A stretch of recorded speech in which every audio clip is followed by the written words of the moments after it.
What is up, everyone? My name is Joseph and welcome back to Casually Competitive MTG, where it is our goal to bring you semi-competitive EDH gameplay content that is both fast-paced and entertaining. The commanders in this episode are the fan favorites from Season 3 voted on by you, and those commanders are Korvold, Momir Vig, Varolz, and Jhoira. Now, just as a disclaimer, we do understand that Twitter polls may not be ideal, and realistically, we just wanted to try them out after YouTube disabled their in-video poll system, so for Season 4, we will come up with something that's a little bit more accessible for everyone. That being said, in terms of this game, since these were the fan favorites, we wanted to make sure we could showcase what they could do, so this episode is a double header with the timestamps for both games on screen.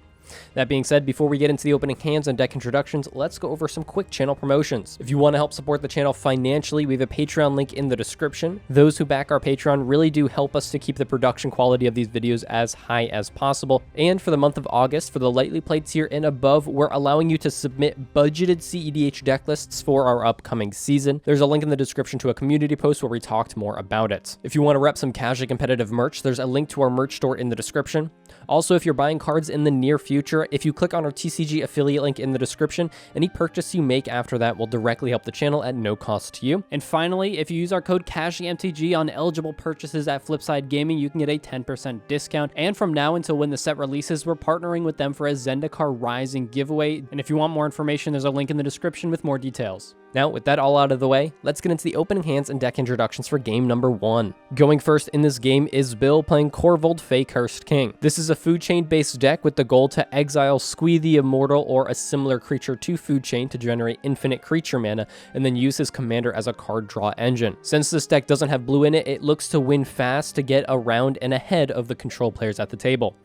Bill's opening hand contained a Marsh Flats, an Ancient Tomb, a Noxious Survival, a Carpet of Flowers, a Dark Ritual, a Blood Artist, and a Squee the Immortal. Going second is Adam playing Varolz the Scar Striped. The goal of this deck is to not only threaten life totals with Varolz's ability, pumping him up massively with some valuable creatures in his graveyard, but also to win through some Protean Hulk lines that he can use to search up either a Hermit Druid line or something involving a lesser Masticore, which allows him to basically win the game if he can play and then sacrifice Protean Hulk. Adam's opening hand contained a Windswept Teeth, a Mana Crypt, a Lotus Petal, a Land of War Elves, a Priest of Titania, a Go for the Throat, and a Torpor Orb. Going third is Jordan playing Momir Vig, Simic Visionary. This deck looks to just get massive value off of just being in green and blue, and also off of his commander's ability, searching up constant valuable creatures to his hand, and then playing them, getting even more value. This deck wins by playing a hack effect to make it so anytime he plays any creature, he not only searches to the top of his library, but also draws that, so every creature he plays is just a tutor to hand, and he eventually wins through something like a Finale of Devastation or a Craterhoof Behemoth. Jordan's opening hand contained an Island, a Misty Rainforest, a Forbidden Orchard, a Women Volrath, a Wirewood Symbiote, a Devoted Druid, and due to the London Mulligan, he put a Glimpse of Freedom to the bottom. And finally, going last is Joseph playing the Jhoira build Bill built for an earlier episode. The main game plan of this deck is to play cheap artifacts to generate massive value with Jhoira like any good Jhoira deck would. However, the win condition is a little bit different. The goal of this deck is to play a polymorph effect on some type of token creature to search up a Tidesprout Tyrant to the battlefield, and then with mana positive rocks and Jhoira on the battlefield, get as much mana as needed and draw as many cards as needed. Joseph's opening hand contained 2 islands, a Wooded Foothills, a Mox Opal, a Gamble, a Swan Song, and a Cyclonic Rift. If you want to watch these games live, we stream them every Sunday to our Twitch channel, link is in the description. And now, without any further ado, let's get into the gameplay for game number 1. Bill starts this game off by drawing, playing a Marsh Flats as his land, and then paying 1 life to crack it to search up an Overgrown Tomb to the battlefield, paying 2 life to have it enter untapped, and then tapping the Overgrown Tomb for a green to cast a Carpet of Flowers. When it resolves for 0 mana, he casts a Lotus Petal, and with nothing left, he ships the turn to Adam. Adam on his turn plays a Blooming Marsh, and then for 0 mana, casts a Lotus Petal. He then casts a Mana Crypt for 0 mana, and then for 2 mana, casts a Priest of Titania. He then cracks the Lotus Petal to get some more permanent mana, and casts a Land of War Elves, and with nothing left, gives the turn to Jordan. Jordan plays a Forbidden Orchard as his land, and then taps for a green mana, giving Joseph a 1/1 Spirit to cast a Wirewood Symbiote. With nothing left, he gives the turn to Joseph. Joseph plays a Wooded Foothills, and then immediately pays 1 life to crack it to search up a mountain to the battlefield. He then taps this mountain to cast a Gamble. He searches up a card to his hand and then discards a Cyclonic Rift at random. He then for 0 mana casts a Mox Opal, and then for 0 mana casts a Mana Crypt, and with nothing left, ships the turn over back to Bill. Bill untaps, plays an Ancient Tomb as his land, and then for 1 mana casts a Wild Cantor. With nothing left, he gives the turn to Adam. Adam untaps and in his upkeep loses his Mana Crypt trigger, taking 3 damage. He then plays a Windswept Heath as his land for turn, and then pays 1 life to crack it to search up a forest to the battlefield. He then for 2 mana casts a Torpor Orb. He then for 1 green mana casts a Boreal Druid, and he then taps his mana to cast his commander, Varolz the Scar Striped. With nothing left to do, he ships the turn over to Jordan. Jordan untaps, draws, plays a Misty Rainforest as his land, and then pays 1 life to crack it to search up a Breeding Pool, shocking it in, losing 2 life. He then taps his Forbidden Orchard, giving Adam a Spirit this time to help cast a Priest of Titania. With nothing left, he passes the turn to Joseph. Joseph untaps and in his upkeep loses his Mana Crypt trigger, taking 3. He then plays an island as his land, and he then taps his mana to cast Saheeli the Gifted. It resolves, and he then activates her +1 ability to make a servo, and with nothing left, he gives the turn to Bill. Bill untaps, and at the beginning of his first main phase, he targets Joseph with the Carpet of Flowers to get 1 red mana to his mana pool. He then for a black mana casts a Dark Ritual, and he then for 2 mana casts a Blood Artist. He then sacrifices his Lotus Petal for a green to help generate enough mana to cast his commander, Korvold, Fae Cursed King. Due to the Torpor Orb, the ETB ability of Korvold does not trigger, and Bill then sacrifices his Wild Cantor for a green to draw a card and put a counter on Korvold. He then targets Adam with the Blood Artist trigger from the Cantor dying, and he then uses his floating green mana to cast a Noxious Revival, targeting his Wild Cantor. With nothing left, he gives the turn to Adam. Adam untaps and in his upkeep wins his Mana Crypt trigger, not taking any damage. He then hard casts a Protean Hulk. There are no responses to Protean Hulk, and he then sacrifices Protean Hulk to Varolz to search up a series of cards to the battlefield. Those cards are Viscera, Disciple of the Vault, Melira, Sylvok, Outcast, and Lesser Manticore. When all of these creatures enters the battlefield, he then taps his mana to cast a Go for the Throat, targeting Blood Artist, and when that resolves, everyone states that they have no interaction and Adam shows his loot. He can sacrifice Lesser Manticore to Viscera, dealing 1 damage to an opponent off of Disciple of the Vault, and due to Melira, when it comes back from Persist, it doesn't get a -1/-1 counter, so he can basically infinitely loop this, dealing enough damage to his opponents to win the game. Now, as you probably know, this is a doubleheader, and that game was probably one of the shortest we've had on the channel, but we thought it was pretty interesting because Varolz doesn't win very often, so we thought it'd be nice to showcase. That being said, we have a doozy of a game for game number 2, and there's really not too much to talk about in terms of post-game recap. This game really just came down to everyone keeping really greedy and selfish opening hands, and Adam being able to capitalize off of his first. So let's not waste any time and hop into the opening hands for game number 2. Jordan went first in this second game, and his opening hand contained a forest, an island, a hinterland harbor, a breeding pool, a priest of Titania, a force of will, and due to the London mulligan, he put a forbidden orchard to the bottom. Joseph is up next, and his opening hand contained a mountain, a wooded foothills, a shivan reef, an ever-flowing chalice, a mana crypt, a Saheeli, sublime artificer, and a mystic forge. Going third is Bill, keeping 6 cards, which were a Llanowar Wastes, a Wooded Foothills, a Soul Ring, a Red Elemental Blast, an Elves of Deep Shadow, a Night's Whisper, and he put a Sensei's Divining Top to the bottom of his library. And finally, going last is Adam, and his opening hand contained a Misty Rainforest, an Overgrown Tomb, a Lotus Petal, an Entomb, a Dark Ritual, a Naturalize, and an Abrupt Decay. Now, with the opening hands out of the way, let's get into the gameplay for game number 2. Jordan starts off our second game by drawing, playing a command tower as his land, and then passing the turn to Joseph. Joseph plays a Wooded Foothills, and then for 0 mana casts a Mana Crypt. He then taps his Mana Crypt to cast an Ever-Flowing Chalice, kicking it 1 time. He then, with nothing left, gives the turn to Bill. Bill plays a Wooded Foothills and then immediately pays 1 life to shock in a Stomping Grounds, losing 2 more life. He then, for a green mana, casts an Elves of Deep Shadow, and with nothing left, gives the turn to Adam. Adam plays a Misty Rainforest, and then for 0 mana, casts a Lotus Petal. He then ships the turn over to Jordan. Jordan untaps, plays an Exotic Orchard as his land, and then for 2 mana, casts a Priest of Titania. He then goes to pass the turn to Joseph, and on Jordan's end step, Joseph pays 1 life to crack his Wooded Foothills, and in response to this activation, Adam pays 1 life to crack his fetch land to find a forest to the battlefield. Still in response to Joseph's crack, Adam cracks his Lotus Petal for a white mana and taps his forest for a green to cast a Naturalize targeting Joseph's Mana Crypt. The Naturalize resolves and Joseph's fetch then resolves, and he gets a tapped Steam Vents to the battlefield. Joseph then goes to his turn, untaps, draws, plays a Shivan Reef as his land for turn, and then taps his mana to cast Saheeli Sublime Artificer. With nothing left, he ships the turn to Bill. Bill untaps and plays a Reflecting Pool as his land for turn. He then for 2 mana casts Wrenn and 6.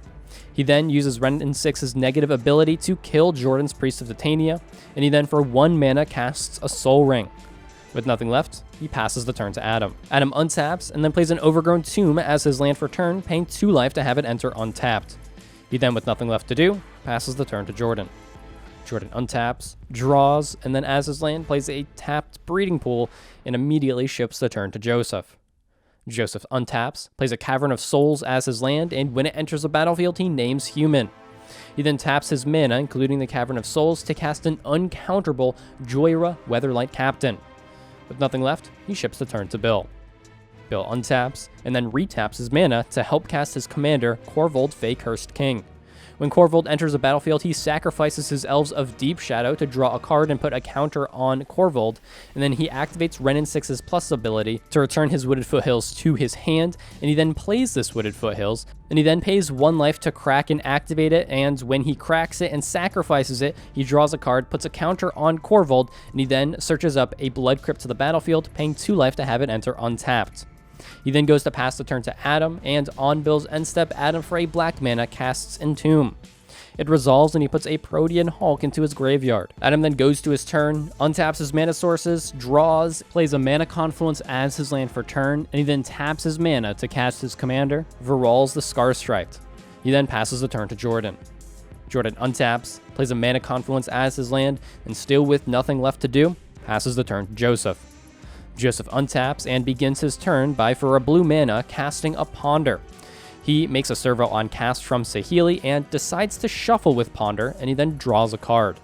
He then for 2 mana casts a Mind Stone, drawing from Jhoira's ability and making a servo from Saheeli. He then plays a Mountain as his land for turn, and he follows this up by, for a blue mana, casting a Mystic Remora, making another servo on cast. He then goes to pass the turn to Bill, and on his end step, Bill for a red mana casts a Red Elemental Blast, targeting the Mystic Remora. He does not pay for extra, so Joseph draws, and then the Mystic Remora is destroyed. Bill then goes to his turn, untaps, and then activates Wrenn and 6's plus ability to return his Wooded Foothills again to his hand. He then plays and cracks this Wooded Foothills, drawing and putting a counter on Korvold to find a forest and put it onto the battlefield. He then for 2 mana casts Night's Whisper, losing 2 life and drawing 2 cards, and he then for 2 mana casts a Dockside Extortionist. When it enters the battlefield, he generates 5 treasure tokens, and he then casts a Noxious Revival targeting Adam's Protean Hulk. It resolves, Protean Hulk returns to the top of Adam's library, and Bill then sacrifices a treasure to make a green mana, draw a card, and put a counter on Korvold. He then repeats this process to generate a black mana, and he then repeats this process again to generate another black mana, and he then again sacks another treasure to generate a green mana, draw a card, and put another counter on Korvold. He then, using one of his floating black mana, casts a Carrion Feeder. He then sacrifices Dockside Extortionist to Carrion Feeder to draw a card and put a counter on Korvold. He then sacrifices his last treasure token to generate a black mana to draw a card, put a counter on Korvold, and then, for 3 mana, he casts Eldritch Evolution, sacrificing his Carrion Feeder on cast and drawing and putting a counter on Korvold when the sacrifice happens. It resolves and he searches a Tinderwall to the battlefield. He then sacrifices Tinderwall to generate 2 red mana to draw a card and put another counter on Korvold. He then casts a Talisman of Resilience with some of the red floating mana he has, and he then casts a Cabal Ritual. Since he has Threshold, he generates 5 black mana, and he uses 2 of his floating black mana and his Reflecting Pool to cast a Fire Covenant, paying 8 life into the cast. He targets Jhoira, 3 servos, and Varolz with the spell, and when it resolves, the creatures are then destroyed. He then for 2 mana casts a Bloom Tender, and Bill then goes to combat and swings his commander at Joseph, sacrificing his talisman on attack to bump it again and draw another card. Joseph takes 16 commander damage, and Bill then goes to his end step and discards due to hand size. Adam then goes to his turn, untaps, for a black mana, casts Dark Ritual, and he then uses his black mana to help cast a Body Snatcher. He discards Protean Hulk to the Body Snatcher trigger, and with nothing left, he passes the turn to Jordan. Jordan untaps, plays a Hinterland Harbor as his land, and he then taps his mana to cast his commander Momir Vig. He takes a damage from Mana Confluence, and with nothing left to do, passes the turn to Joseph. Joseph untaps, plays an Inventor's Fair as his land, and then for 2 mana casts a Cursed Totem. He creates a servo on cast from Saheeli, and he then casts a Mystic Forge, creating another servo token. With nothing left, he passes the turn to Bill. Bill untaps and starts his turn off by again activating Renin 6's +1 ability to return his Wooded Foothills to his hand. He then plays this Wooded Foothills and pays 1 life to crack it to draw a card and put a counter on Korvold, and then find a mountain and put it onto the battlefield. He then goes to combat and swings Korvold at Joseph on attack, sacrificing a mountain, drawing a card, and pumping up Korvold yet again. And in response to attacks, Joseph for a blue mana casts a Chain of Vapor, targeting Korvold. In response to the Chain of Vapor, Bill casts a Veil of Summer, attempting to save his commander his previous turn and take Joseph out of the game. In response to the Veil of Summer, realizing he probably needs a little extra control and Korvold is getting out of hand, Jordan pays 1 life, exiles a Flusterstorm, and casts Force of Will from his hand without paying its mana cost. The Veil is then countered, the Chain of Vapor resolves, Korvold is bounced, and Bill decides to not copy Chain of Vapor. In his second main phase, Bill taps his mana to recast Korvold Fae Cursed King, sacrificing Bloom Tender to the Enter the Battlefield effect. He draws a card and puts a counter on Korvold. He then goes to his end step and discards down to hand size, and Adam goes to his turn. Adam untaps, plays a swamp as his land, and with nothing left to do, passes the turn to Jordan. Jordan on his turn untaps, plays an island as his land, and then casts a Birch Lore Rangers. The Momir Vig trigger happens and he tutors a Vizier of the Menagerie to the top of his library since the Rangers is a green creature. He then goes to his end step and Joseph pays 1 life to tap his Mystic Forge to exile the top card of his library, which is an Aetherflux Reservoir. Joseph then goes to his turn, untaps, gains 1 life from Inventor's Fair, and when moving to draw step, decides to look at the top card of his library and pay another life to tap his Mystic Forge to exile the land that is on the top, really hoping he can draw something that will save him from Korvold next turn. He then plays a Cascade Bluffs as his land, and then for 3 mana casts a Basalt Monolith, making a servo off of Saheeli. He then goes to combat and swings 3 of his servos at Bill. Bill blocks 1 of them, kills it, and takes 2 damage. With nothing left, Joseph passes the turn to Bill. Bill untaps, plays a Bloodstained Mire as his land, and he then pays 1 life to crack it, drawing a card, putting a counter on Korvold, to put a swamp onto the battlefield. He then for a green mana casts Land of War Elves, and then for another green mana casts Birds of Paradise. He then activates Renin 6's negative ability to deal 1 damage to Birch Lore Rangers. The Birch Lore Rangers dies, and he then goes to combat, and realizing that Adam has quite a few combo pieces within his grasp, decides that he needs the Cursed Totem around, so he decides to swing Korvold at Adam, sacrificing his Land of War Elves on attack, drawing a card and pumping up Korvold, and Adam declares no blockers and takes the damage.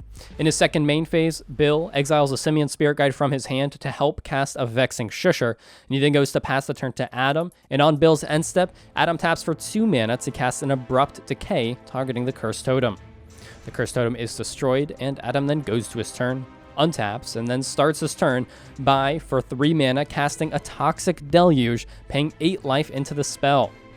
It resolves, all creatures are wiped, including the Body Snatcher, and when it dies, Adam exiles it to reanimate Protean Hulk.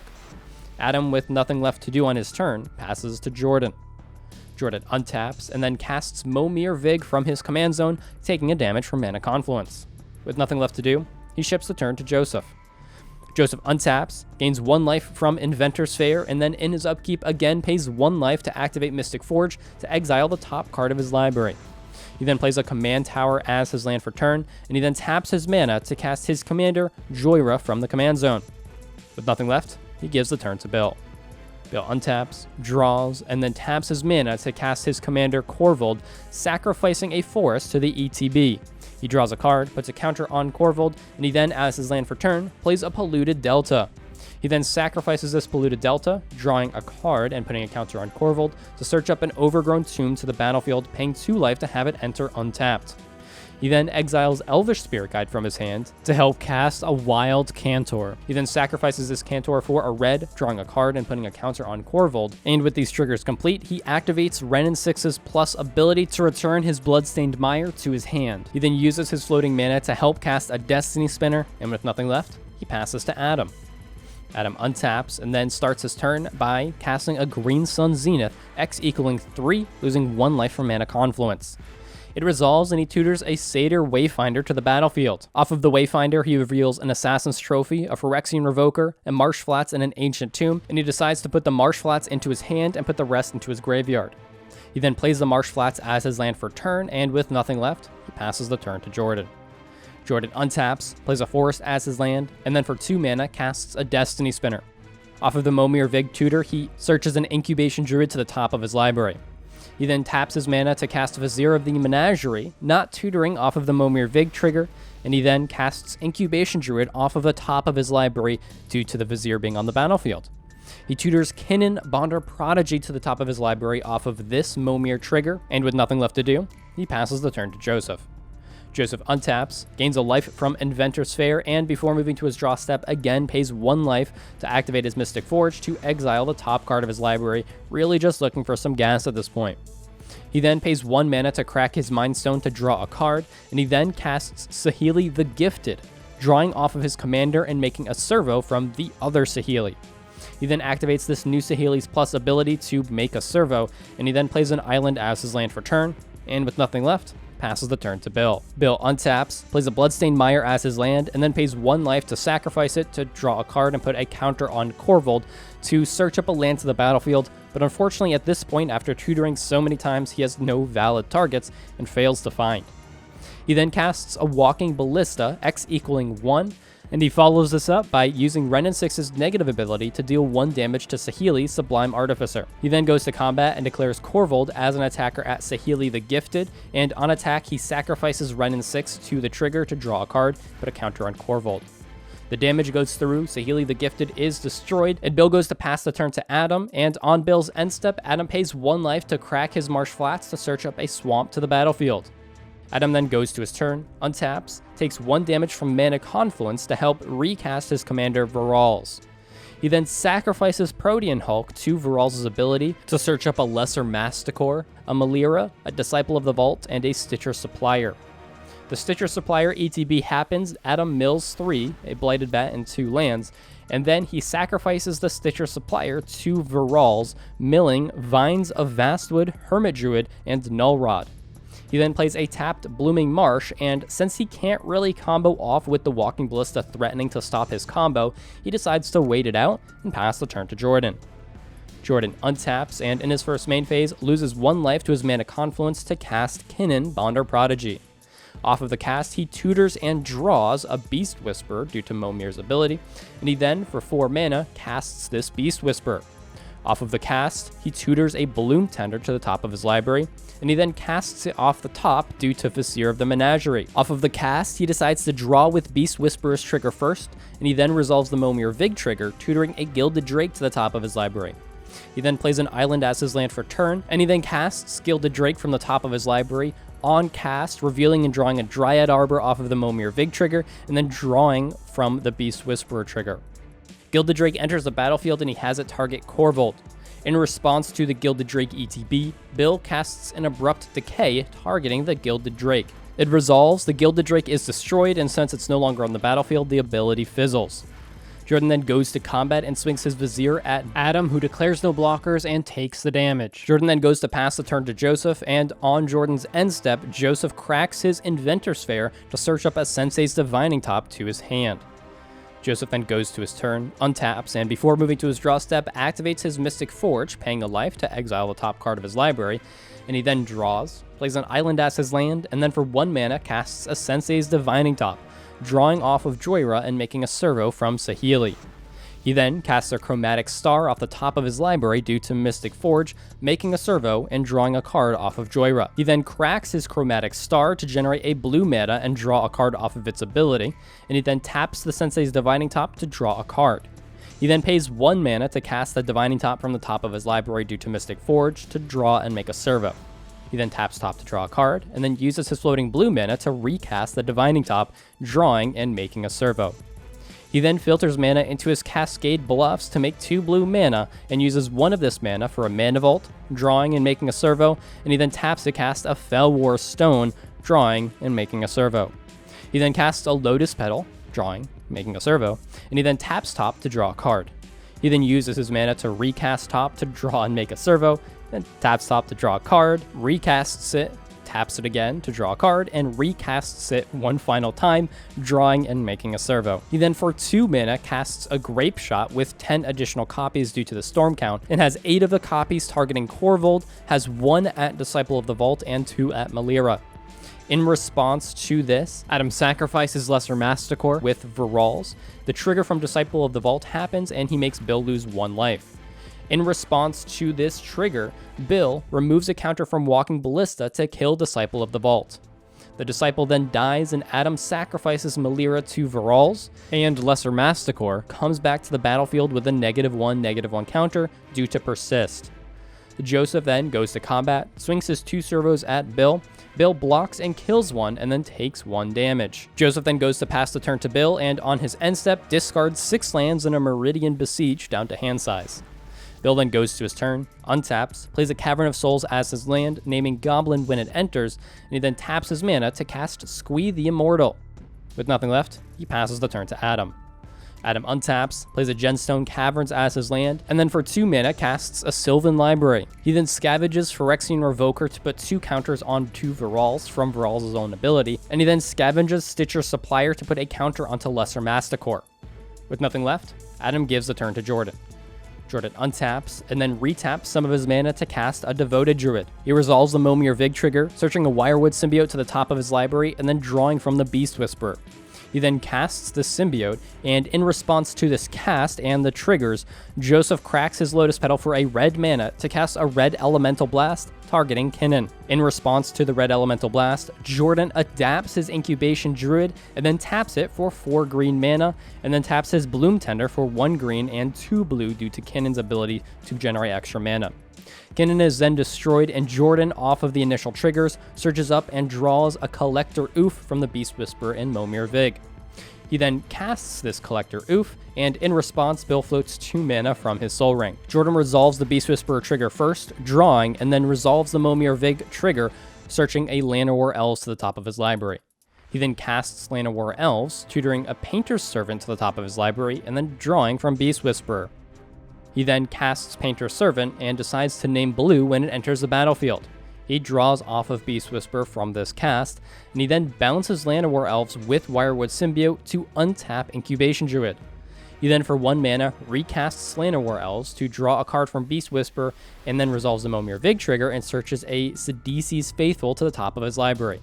He then, from the top of his library, casts this Sidisi's Faithful, and he then draws off of Beast Whisperer, and since it's a blue card, he reveals the top card of his library from Momir Vig, and since it's not a creature, he does not draw it. He also decides to exploit Sidisi's Faithful to return Wirewood Symbiote to his hand, and he then taps Incubation Druid to cast Wirewood Symbiote, searching and drawing a Draga Tree Speaker, since Wirewood Symbiote is now also blue due to the Painter's Servant. Jordan then draws off of the Beast Whisperer trigger, and he then taps his mana to cast the Draga Tree Speaker, drawing from Beast Whisperer, and then searching and drawing a Birds of Paradise. He then casts the Birds of Paradise, searching and drawing an Eternal Witness, and he then draws off of Beast Whisperer. He then plays his land for turn, which is a Dryad Arbor, and doing as much as he possibly could on 1 turn without winning, he decides to pass the turn to Joseph. Joseph untaps, and in his draw step takes 1 damage from Mana Vault. He then plays a Fiery Islet as his land for turn, and he then taps his mana to cast a Future Sight. He makes a servo on cast, and when it resolves, he reveals a Mystical Tutor on the top of his library. He then for 3 mana casts a Rhystic Study, again making a servo, and he then goes to combat and swings 9 servos at Bill. Bill blocks 1 of the servos with Squee the Immortal and 1 with Destiny Spinner, and then takes 7 total damage. With nothing left, Joseph passes the turn to Bill. Bill untaps, plays a Tainted Wood as his land, and then for 3 mana casts a Necropotence, not paying for Rhystic Study. Joseph draws and then reveals a Retract on the top of his library from Future Sight, and Bill then passes the turn to Adam. Adam then goes to his turn, untaps, draws 2 additional cards due to the Sylvan Library, and decides to pay 8 life to keep all 3 cards.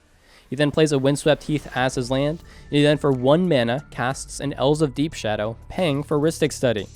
He then casts a Grimflayer, not paying this time, so Joseph draws, and due to Future Sight, he reveals a Jace Wielder of Mysteries. Adam then goes to pass the turn to Jordan, and on Adam's end step, Jordan returns his Llanowar Elves to his hand to untap Incubation Druid, and he then taps Incubation Druid to cast a Mystical Tutor, paying for Rhystic Study. In response, Joseph for a blue mana casts a Swan Song, countering the Tutor. Jordan then goes to his turn, plays a Yavimaya Coast as his land for turn, and then just casts a Craterhoof Behemoth. He pays for Rhystic Study, and with no responses when it enters the battlefield, it pumps his board up quite a bit. He then goes to combat and swings enough damage at each of his opponents to win the game.